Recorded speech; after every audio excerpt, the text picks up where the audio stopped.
Thank you very much for those introductions.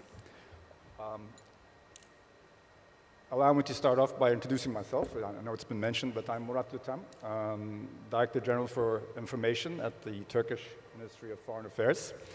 And I'd like to reintroduce our esteemed panelists today before we launch into our discussion. I have here with us Ms. Alexandra Sasa Gorisek. She's the Director of Communications at the International Federation of Red Cross and Red Crescent Societies. I have also, to her left, Mr. Matthias Lüfkens. He's the CEO of Digitips and a communications consultant to a number of esteemed organizations. And to the very left of me, I have Professor Ulrich Brückner, who is a professor at Stanford University in Berlin. Welcome all, and it's a pleasure to be with all of you here. What I'd like to do, if I may, is to kick off the discussion by reading the synopsis of this round, and then asking 3 questions in the first tour to frame the discussion, and then ask that you comment for about 7 or 8 minutes. And then on the second tour, I'll ask one last question to frame your final comments, and then we'll wrap up.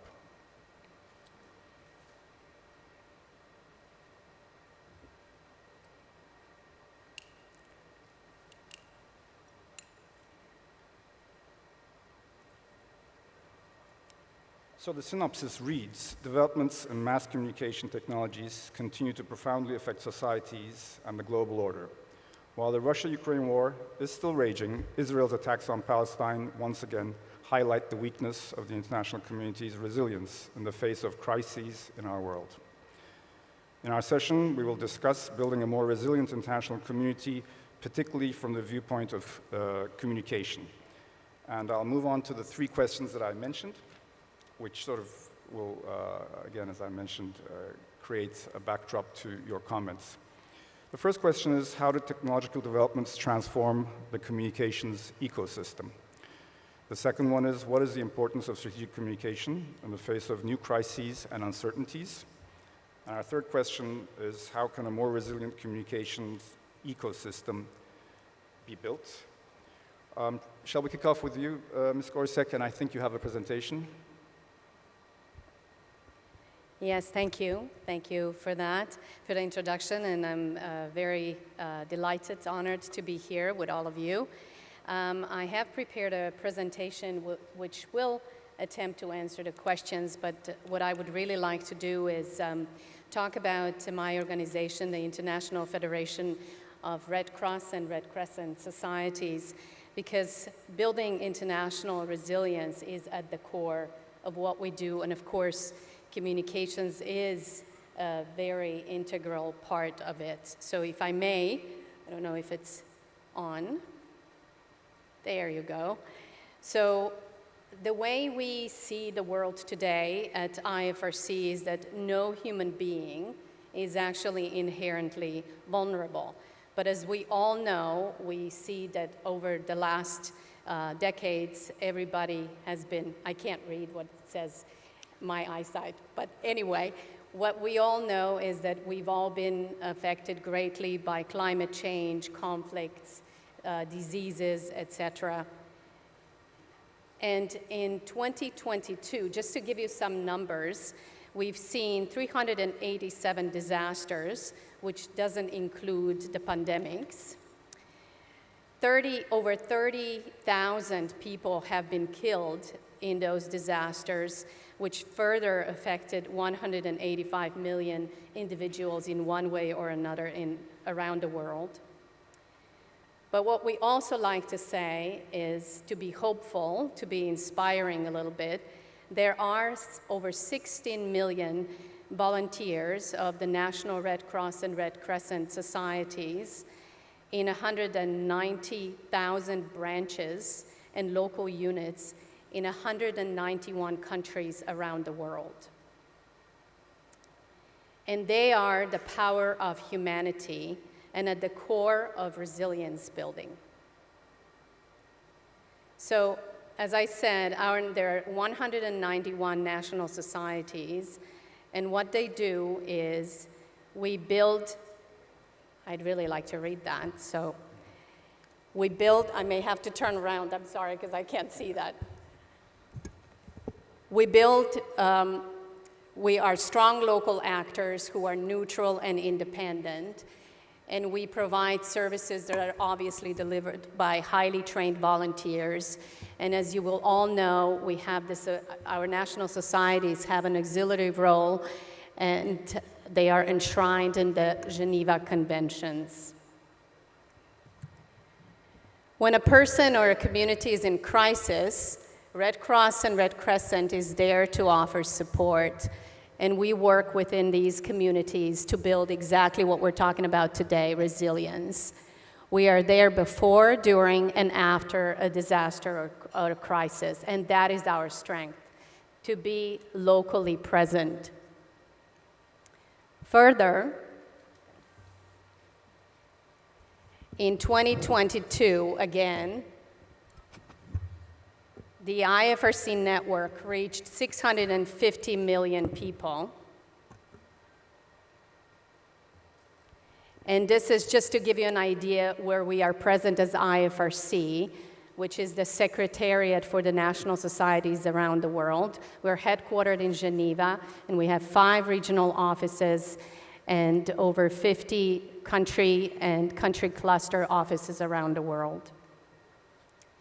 Our strategic priorities are around 5 different areas, and this is where we work when disasters strike or crises occur around these 5 areas. So climate change, migration, health and well-being,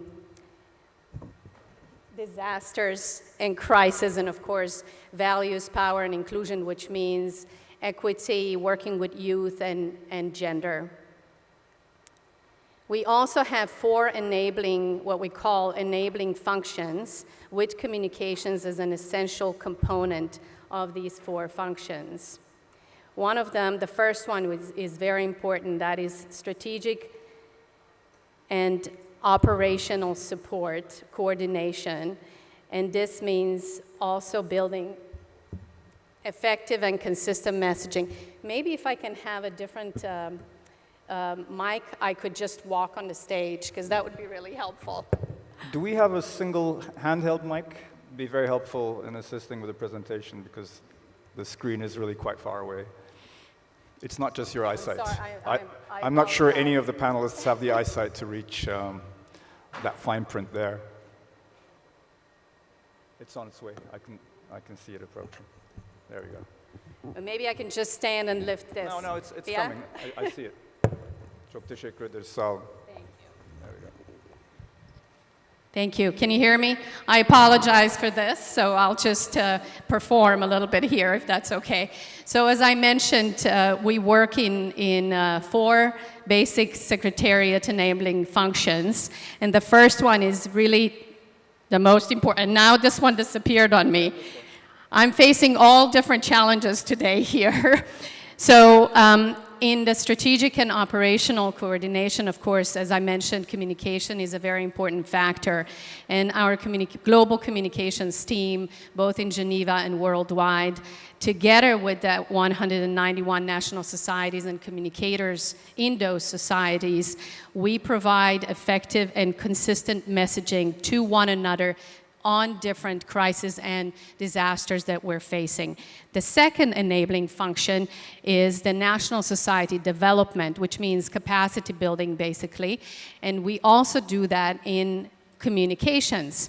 So specifically, I want to mention is the one specific area I want to mention is emergency communications. Why? Because this is when we're most active. When a crisis or a disaster occurs, we immediately spring to action, and we have to be active and present on the ground immediately. The third enabling function is humanitarian diplomacy, which is basically working, influencing through public advocacy behind closed doors, but also publicly through public diplomacy. The fourth one is, of course, accountability. This includes reporting, but also highlighting, reporting on donor contributions, but also highlighting how these donor contributions make a difference when we help people on the ground in disasters. How we position ourselves is, as I mentioned, our global priority areas in climate, migration, health, and disaster preparedness and response. We work with stories from the ground. This is really important. This is where the national societies are really at play, because they are the ones on the ground, and they can provide us with local storytelling. Localization, we try to provide more diverse and local voices from the people impacted by humanitarian crisis. It's not us in Geneva talking about what's happening on the ground. It's the national societies who actually live in communities. They're embedded. They're part of the communities that this disaster or crisis has affected. So they're the ones that are telling these stories. We are, as you know, the largest humanitarian network. We are there first, as I just said.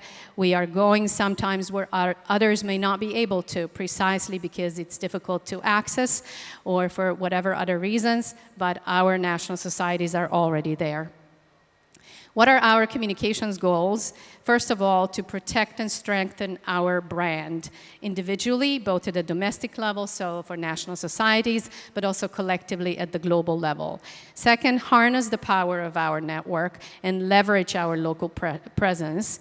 Again, ability to source these stories quickly, but there's, of course, challenges. Sometimes there is no access. Sometimes we need to be mindful of the affected populations who have potentially lost someone, and we do not want to now put a camera in front of their faces. So we have to be very mindful of those things. Third, improve our capacity to anticipate, mitigate, and respond to any reputational risk issue. It's important that we train people at local level, and also important to deploy when an emergency happens. Support fundraising efforts to deliver better services to those most in need, and those are resources are crucial to emergency response. Surge, that is something that when an emergency happens, we need to quickly deploy our operations experts in different areas, but also in communications. If we can't do that, then often we don't know what's happening on the ground, because we don't have anyone on the ground that can support the national society, if the national society cannot do it themselves. So in terms of emergency communications, we manage a special roster for communications surge. There's a list that national societies will have on their own, as well as at the IFRC level. And we have a mechanism by which we will then deploy people. We want to deploy the right people and services to the right place at the right time, as local as possible, so they're very familiar with the situation, and as global as necessary, of course. Capacity building, as I already mentioned, is essential here. And we organize both regional and global communications surge training. And right now, my colleagues are working together with several national societies. Next week, we're organizing a week-long training for national societies from around the world on precisely that communications surge. Just to give some examples, the recent Morocco earthquake, we were the leading voice there, and we had the highest earned mentions when compared to other leading humanitarian and UN agencies. We had almost 30% of all total mentions. This means both us as IFRC, the Secretariat, as well as the national societies. We had surge deployment within days. My colleague deployed really quickly. You can see him right here. He was working very closely with the Moroccan Red Crescent, and this is what helped us get exceptional social media engagement.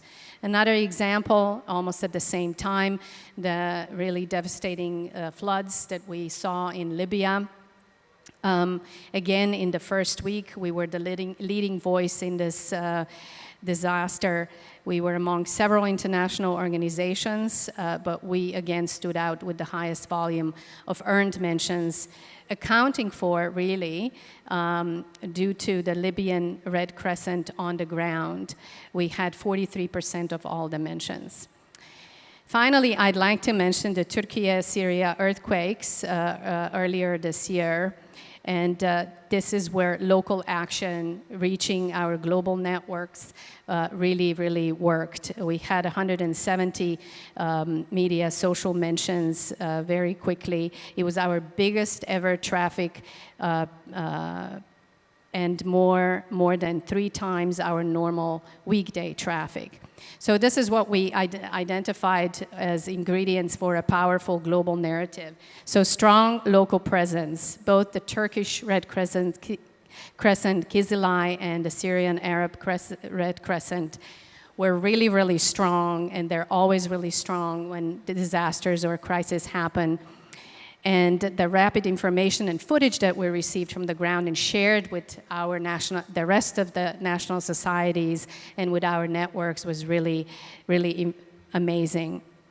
So thank you for that. Yes, I think they earned it. So what is our added value? Access. I think that's the most important thing. With the national societies, that's what we really have compared to many other humanitarian organizations. And they are also the ones that provide the first-hand inside stories from the ground. So storytelling and content from the field, from the ground, by the people who know it best is really key to this. We also make sure that we have spokespeople in every emergency, both local and international, in different languages, so that we can respond to different media requests.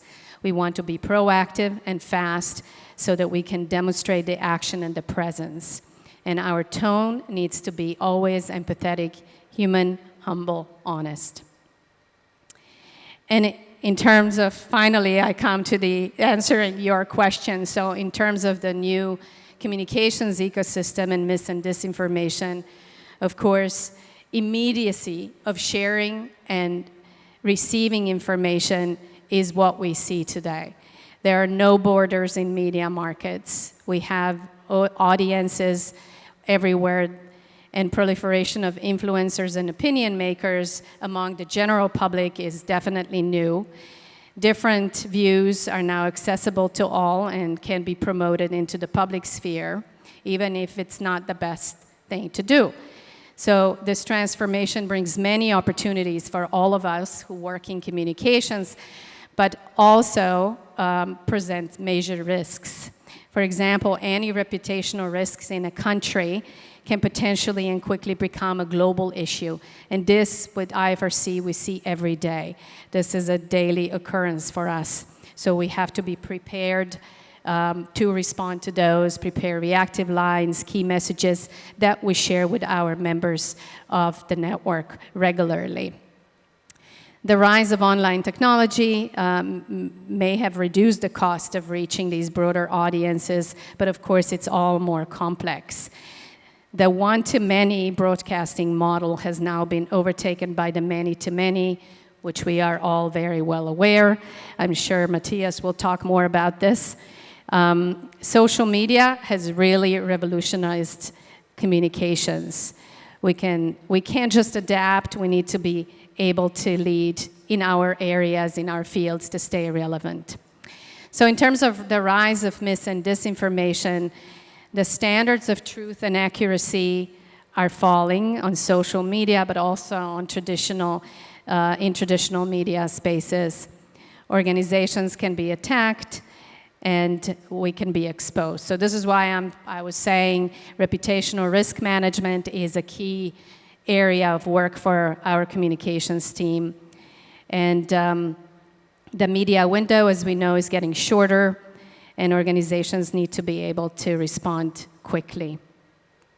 So in terms of strategic communications for us, these are our three lines to live by: be first, be accurate, and be credible. So we want to be first on the ground, which we I think, do quite well at as soon as a disaster or a crisis happens. We want to be accurate, we want to have verified information, and we want to be credible. We want to build trust with our audiences so that we can do our work. Just to touch upon, I will quickly go through these. They were already mentioned today. So we abide by our fundamental principles of humanity, impartiality, neutrality, independence, voluntary service, and unity. And this is what guides us in everything that we do, both on the operational level, strategic level, as well as in communications. Thank you. Thank you very much. Thank you for your input. I think you've said a lot about how important it is to be there on the ground on time. You deal with human tragedies, catastrophes, and addressing the human need and saving human lives, the most valuable thing that we have, really goes a long way in also building international resilience, and also, I think, setting up the stage so that misinformation and disinformation can be combated effectively. I now turn to our next panelist. Mr. Lüfgens, your contributions, please. The floor is yours. Very much, Murat. I have, some of you might know, I've been following heads of state and government and foreign ministries and foreign ministers on social media for over a decade now. I'm the founder of Twiplomacy. Now with Digitips, I'm still, following heads of state and government. So I kind of follow what, centrally what is being done, how to reach out to communities. And, as you all know, there are more and more channels. So maybe just a show of hands, if we can just turn on the lights. I just want to see how many of you are on X, formerly known as Twitter. Hands up if you're also on Facebook. Instagram? Ah, many more. Yes. TikTok? There's a reason for it. Not many, I don't see. And then finally, LinkedIn. There we go. I think everybody is on LinkedIn. It's the professional network. It's just to give you, with a show of hands, an idea of the different channels that are out there. My message to governments is, and to organizations is, you have to be on every single one of those platforms and also embrace change when there are new platforms. You might have heard about Blue Sky. Who has heard about Blue Sky? It's, for the moment it's in private beta. It's done by former Twitter engineers. It looks like Twitter. It feels like Twitter 10 years ago. It just has 2 million users. So, set up a profile, see what is there. Go on to Mastodon. Mastodon has 10 million users. I don't know if you've heard about Mastodon. So kind of look at what is coming. Use Threads. I guess in Turkey you can use Threads. We cannot in the European Union because of GDPR regulations. Meta hasn't released Threads yet in the European Union. So one message is embrace change. Test these channels, and what is really important is build communities on those channels.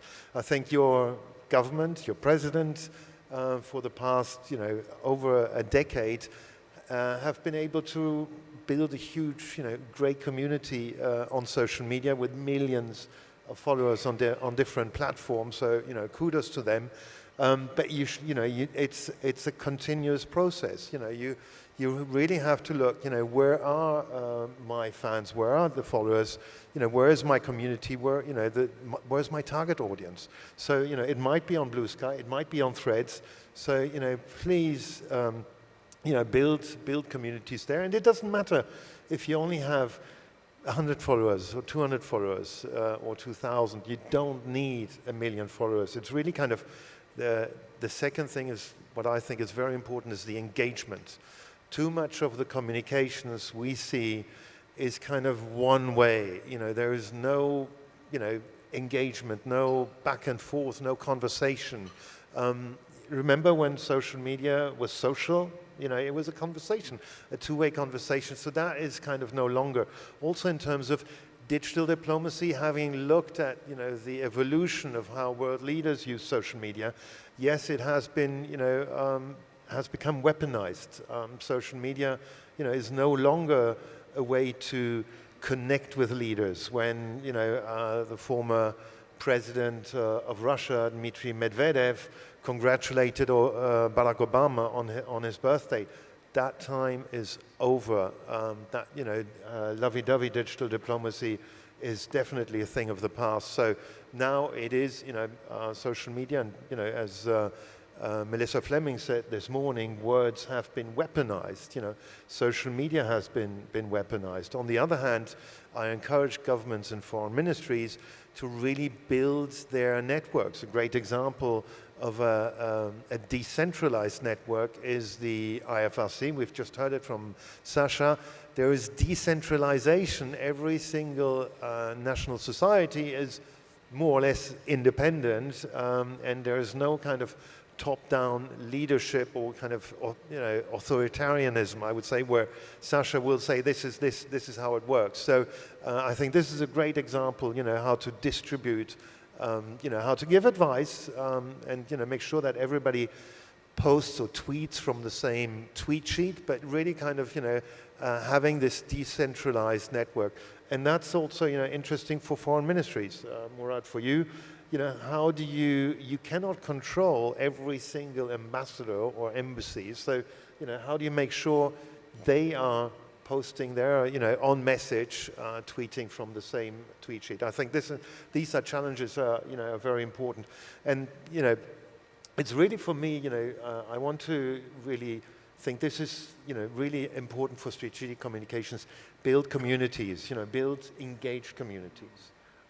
That, you know, can kind of create ambassadors, you know, not only for, obviously, foreign ministries, but organizations, international organizations, even private companies, you know, create your ambassadors, people that will go out and defend your product and, you know, defend your position.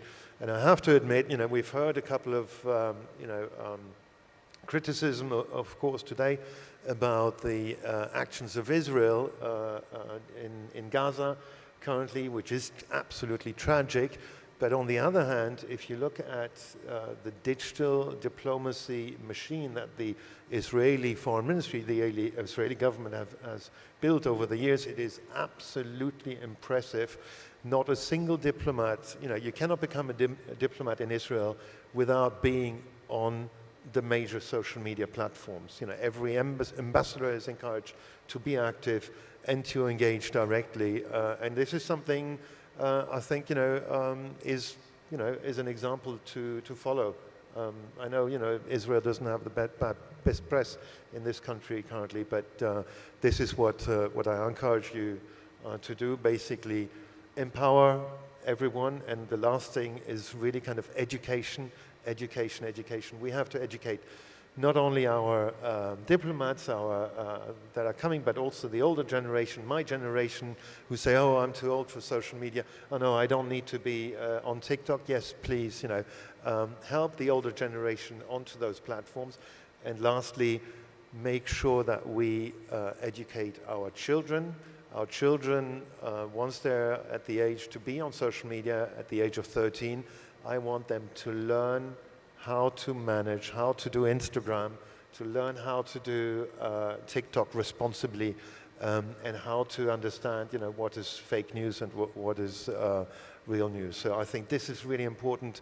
You know, it's very early on. Educate our youngsters to, you know, not make the mistakes that some of the older generation does of sharing misinformation. Thank you very much. Matthias, what a great contribution.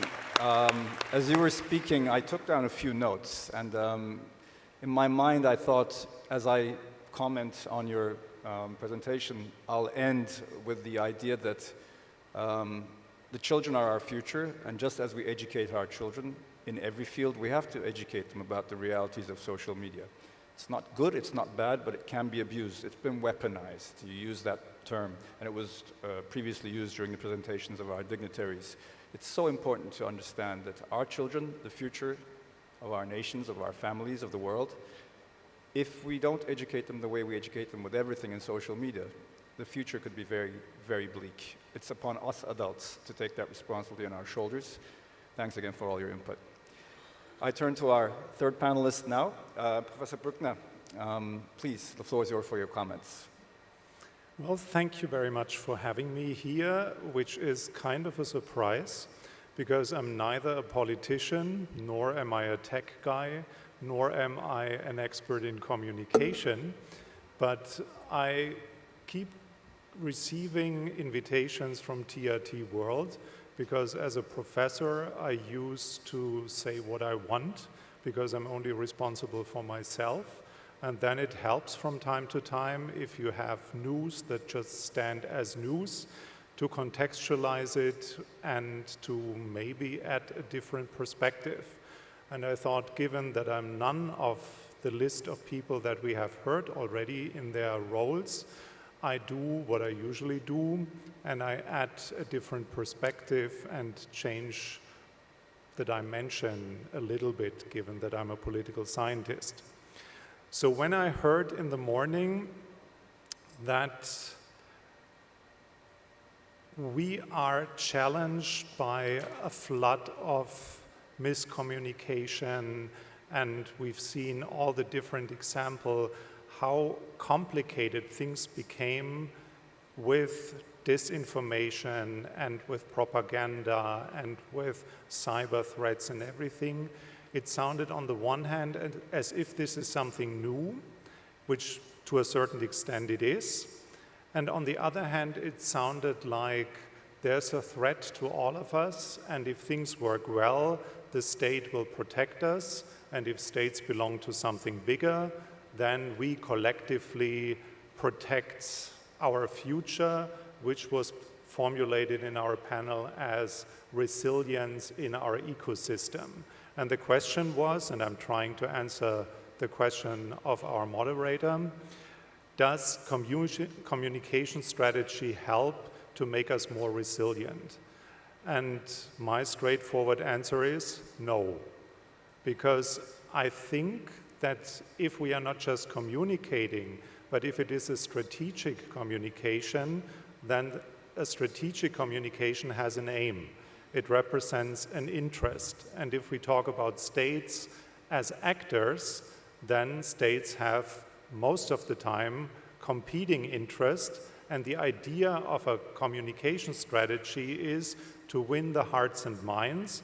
If they do what Matthias just recommended, like try harder, be on every platform, don't miss out with any of the new changes, then you perform better.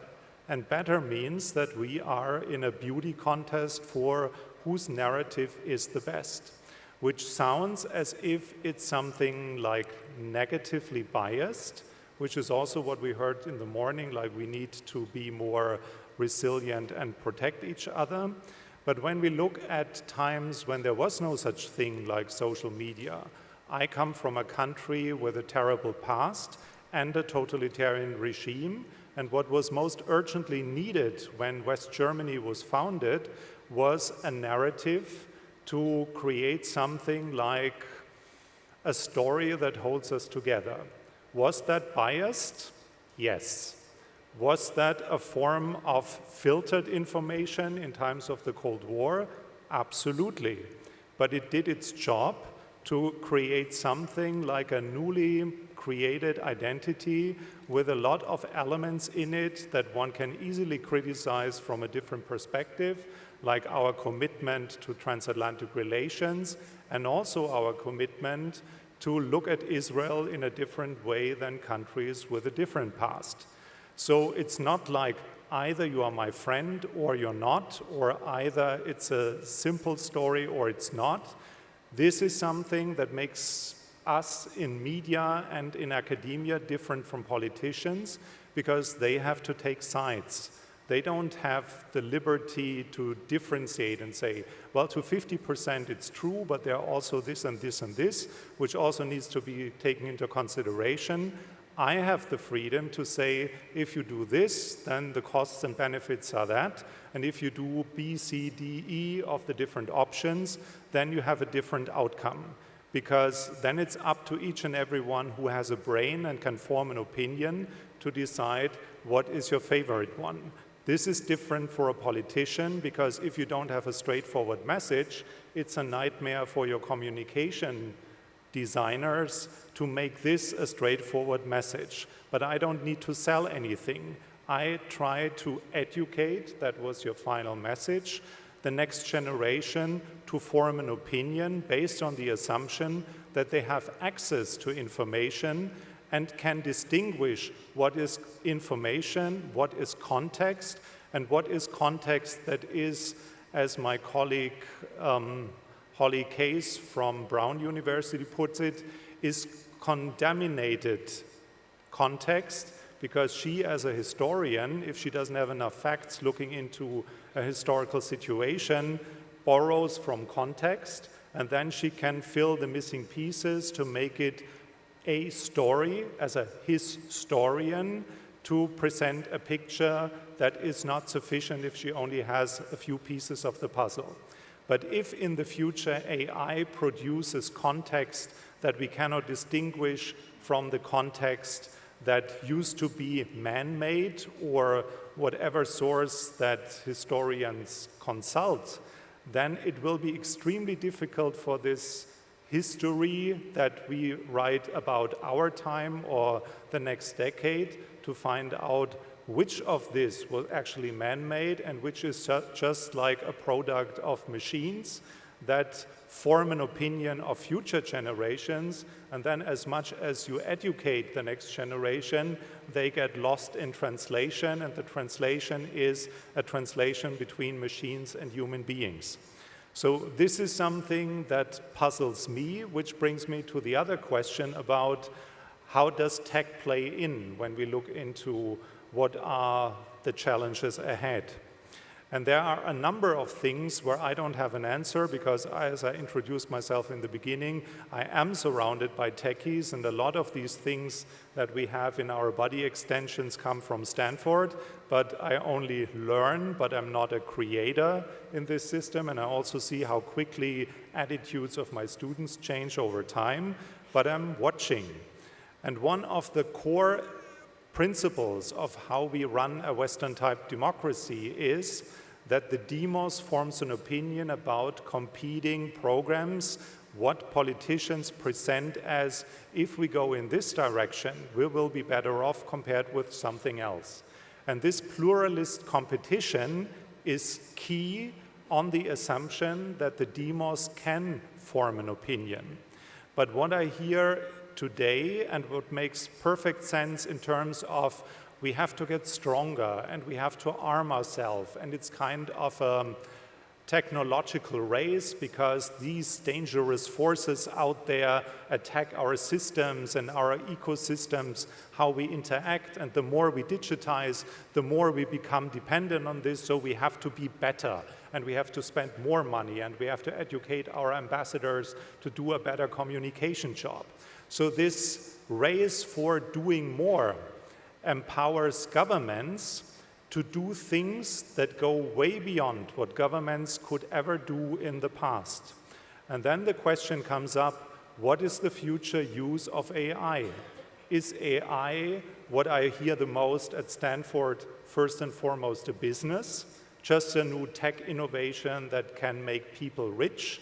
I'm not referring to how many people or whom, but first of all, it's a wealth generator because it's the next big thing. Or if I talk to people who look at China, or my Chinese students who tell me what is normal back home, like paying with your face, which is even what grandmas do these days. You don't need a card or you don't need cash. You just enter a shop, grab your things, and then you are scanned, and people know that it was you who got this yogurt or this piece of bread. So in this situation in which a lot of things transform and everything that is technologically possible is used for someone who believes has the truth, it is a totalitarian dream comes true, that by using everything that AI provide and will provide in the future, it will be a very different result about how do we fight in whose narrative is better than somebody else's narrative. And it is something that we can watch already in totalitarian systems and their approach to use technology. And then there is the European Union, which says, we are neither just a business generator or a money generator, nor are we a totalitarian regime. We serve the people. And that's why we regulate a bit. And they come out with an AI regulation and hope that they make different categories of risks, things that we should just let go in order to make use of these new innovations, and other things that we rather don't want to touch because it's dangerous, as if once the devil is out of the bottle, you can ever get it back. It's invented, and we probably have to live with it. But this would mean that if we allow governments to control in order to find out who's within what we define the truth or what's a deviation from the norm that a certain system represents, the government will have the technological means to filter. And that is very much the opposite of pluralism, and this is very much the end of us forming the demos that have the freedom to choose who is in the driver's seat and who defines what counts as the truth. And so the core idea of a Western-type democracy, that we form an opinion based on education, our digital literacy, to distinguish which facts matter and which facts are fake news or lies, or call it what you want, is so ambitious for a normal human being to distinguish this, that the risk with a very much empowered governmental system of whatever level, that it will use it to turn the whole core principle of Western-type democracy upside down. Because then it's not us who form an opinion, but the opinion forms us. And this is something that I miss on the wall, which talks about security and stability. And as important as it is, the empty part of the wall could be filled with freedom. And then thinking about how do we make sure that we as individuals are not objects of what well-intended governments are doing with the new technological tools. This is something that, in my humble understanding, is urgently needed. Otherwise, we become slaves to all the technological inventions, and this turns into a different form of humanity, as Henry Kissinger put it, who sees AI as the end of enlightenment. On this not so happy note, thank you very much for your attention. Thank you, Professor, for your most valuable insights. Again, I was taking down a few notes, and it's interesting that you should say that communication strategy does not necessarily make us more resilient. That's a strong point to make. You also mentioned, I think it's most interesting, that things could move in such a direction with AI where we don't really understand what's real and what's not. And I think that is a major, major challenge that we're all going to move towards. And it all comes down to, again, the individual's education and understanding of what reality is. Once that line is blurred and we're moving in that direction, there may be no going back to understanding properly what real is, and then more and more problems will emerge. That, again, I think goes back to proper education and the education of our children. I thank you for your input. I'll now read out the fourth and last question. But I do have to state that this fourth question, it's an idealistic question, but I also feel that our panelists have answered this question to a certain degree, certainly, in their comments. So if you feel like in the, say, 7 or 8 minutes or so that we have now, like you've answered this question and you'd like to make other closing remarks, you're certainly welcome to. So our fourth question was, can strategic communication contribute to global peace and stability? Please. You want me to go first? Yes, please. Okay. I don't have to read anything. No. Okay. So, yes, I think the answer is yes. If we look at strategic communications from an organizational point of view and communication is seen as a purposeful communication for this organization to achieve its mandate. So I think it can help working towards it, but it's not the only tool or the core. It is a core tool to support the rest of the organizational strategic plan, the operational plan. So, but it has to be consistent and it has to be resourced and empowered, the communication, that is. Thank you very much. Thank you, Matthias. It doesn't look like communications will resolve the war in Ukraine or the war in Gaza, but there are examples of collaboration, international collaboration, that I find are quite interesting, where basically one is there was a message of peace just ahead of the UN General Assembly in 2019, I guess, where the UN Secretary General, the UN at the time Twitter account, the WHO, the UNHCR kind of got together to create a thread with one simple message about peace. So that has, I don't think many people have seen this thread, but this is interesting because normally, yes, these organizations should work together because they are under the umbrella of the UN, but they're rarely kind of collaborating on simple messages like that. The other example was just this year in August, where basically the Ukrainian Foreign Ministry got together 12 other foreign ministers to tweet the Ukrainian national anthem in Ukrainian and every line in order. And that was a great example of international collaboration where you basically get a bunch of foreign ministers together to kind of, amplify the same message, in this case, the Ukrainian national anthem on Ukraine's Independence Day. So, these are kind of examples where I think, I want to see more of that. And the last example, it was just after the Abraham Accords.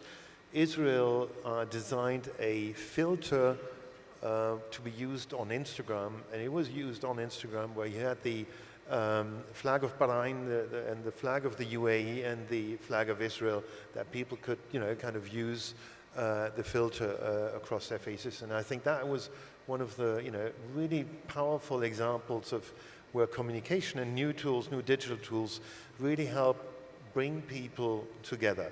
It hasn't solved, the current crisis, and I don't see anything, in the current situation which would, how communication could bring peace, but it was a step. One thing I'd like to point out for those of you who remember when the United States reestablished diplomatic relations with Cuba, it started on social media. The State Department followed the Cuban Foreign Ministry on Twitter. 3 hours later, the Cubans reciprocated, and that was the first step. Before then, a couple of weeks later, the reestablishment of diplomatic relations. And those are examples where I think, yes, communications, digital communications, can help bring people and countries together. Thank you very much. Professor. So my take is, without communication, there can't be peace. But communication is a tool, and you don't ask a hammer, is a hammer a good tool or a bad tool? It all depends on what you do with a hammer. And the same applies to communication. I used to think that there are wars and there are informational wars on top of the wars. Now I think that wars are fought in order to win with a certain narrative. Because what we currently discuss as some sort of the geopolitical times we live in, that there was a Pax Americana and that doesn't represent the current balance of power anymore. So what challenges for the United States hegemony think is not we want anarchy, but they want a different order. And this order urgently needs a convincing line of argumentation, a narrative, a story that people could rally and accept as this is the new order. And in order to make this new order work and get accepted, it needs communication. And when I look at what's happening in Ukraine, it's not about winning territory, especially not for the largest country in the world. It's about having the definition power what Ukraine is. Do we allow it to become Western, or do we decide that it doesn't have the sovereignty to be a sovereign state? And is it an attempt to restore the dignity and pride of the Soviet Union, which some people consider to be the biggest catastrophe of the 20th century, which is very rich in catastrophes?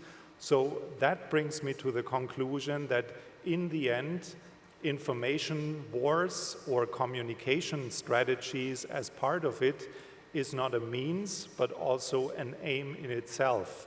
And that is not very promising when we look at what's ahead of us. Yes. Thank you very much, Professor, for your input. I think we've come to the end of our time, and with my closing remarks, I'd just like to say, I think we have to accept that we're in challenging times, and information is being weaponized. The unspeakable violence that is being perpetrated in Gaza is one aspect of it.